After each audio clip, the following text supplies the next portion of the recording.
뉴스 속으로 훅 파고드는 시간입니다. 훅뉴스 CBS 심층 취재팀 오수정 기자 어서 오세요. 안녕하세요. 오늘은 어떤 이야기 속으로 좀 훅 들어가 볼까요? 네, 최근에 거액을 기부했다는 미담이 연이어 전해졌습니다. 광원산업의 이수영 회장이 카이스트에 700억 가까이 쾌척해서 화제가 되기도 맞아요. 했고요. 또 최근에 수해상황에서 재난복구 지역에 기부를 한 유명인의 기부 릴레이도 이어지고 있는데 네. 이런 기부 미담에 민망한 침묵을 지키는 곳도 있습니다. 누가 시킨 적도 없는데 기부를 약속했다가 제대로 약속을 지키지 못하는 바로 정치권입니다. 저 이거 굉장히 궁금해요. 그러니까 기부를 약속해놓고도 나중에 보니 흐지부지 안 했더라.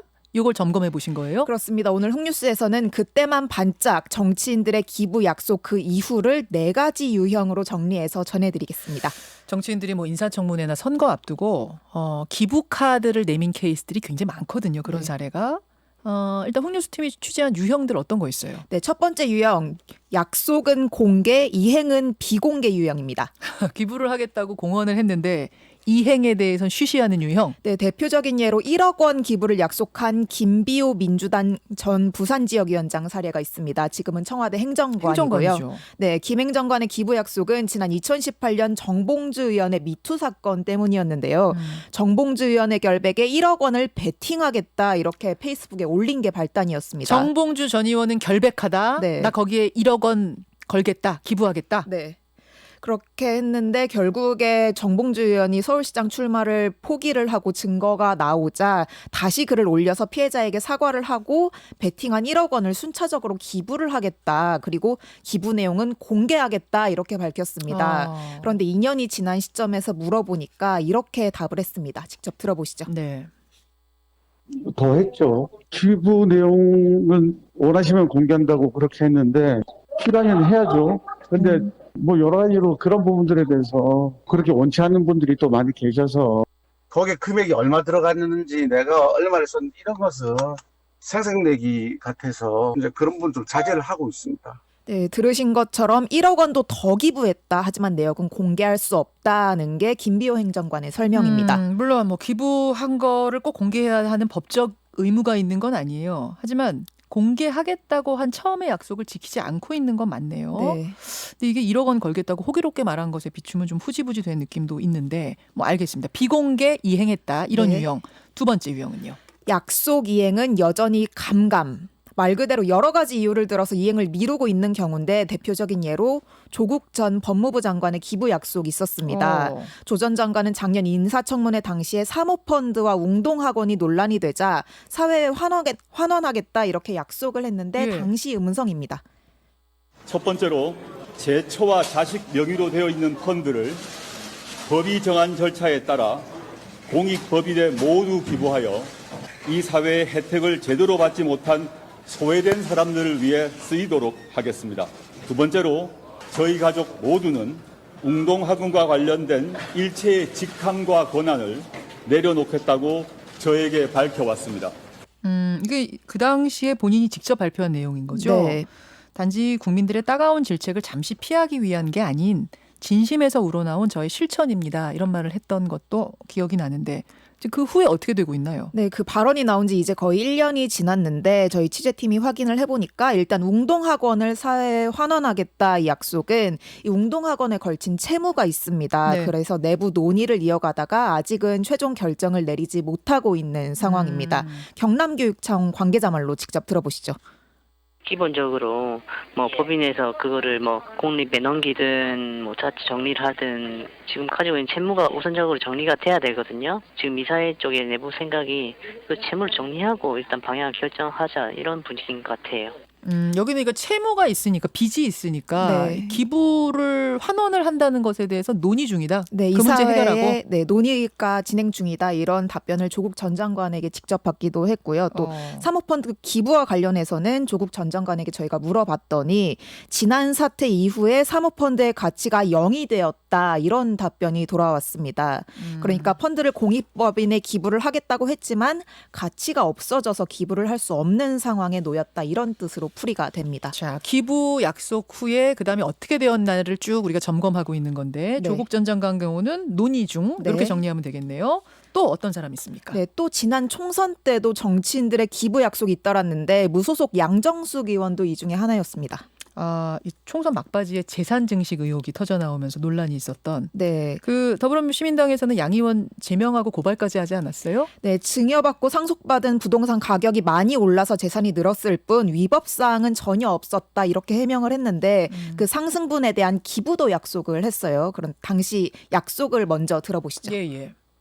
제가 의도한 바는 아니지만 죄송스럽게 생각하고 상승분에 대해서는 좋은 취지로 가계부채 해결이나 헤비타트 등 좋은 취지로 쓰도록 하겠습니다. 그 이후에 그럼 어떻게 돼가고 있어요? 네, 취재를 해본 결과 역시나 아직 논의 중이다 이런 답변이 돌아왔습니다. 논의 중. 양정숙 의원실 관계자 말입니다. 그건 지금 협의 중이라고 하시더라고요. 지금 매각을 지금 그 의원님이 지금 부동산 매각을 하고 계셔서 그거 관련된 이제 거기에 따라서 수익금을 이제 쓸 수 있도록 지금 협의를 하고 계시대요. 그래서 어쨌든 이제 매각 절차도 완료가 돼야 되고 진행을 하고 계시다고 협의 중이라고 합니다. 근데 요즘 같은 상황이면 가격을 조금만 낮추면은 부동산 매각은 쉽게 될 것 같기도 한데. 네, 차익을 기부하겠다고 했으니까 가격에 욕심을 낼 일도 없을 것 같고요. 이제 정치인의 기부 약속 그 세 번째 유형입니다. 바로 넉넉한 수익 깐깐한 기부입니다. 대표적인 사례가 흑석동 투기 의혹 제기됐던 김의겸 전 청와대 대변인 사례입니다. 예.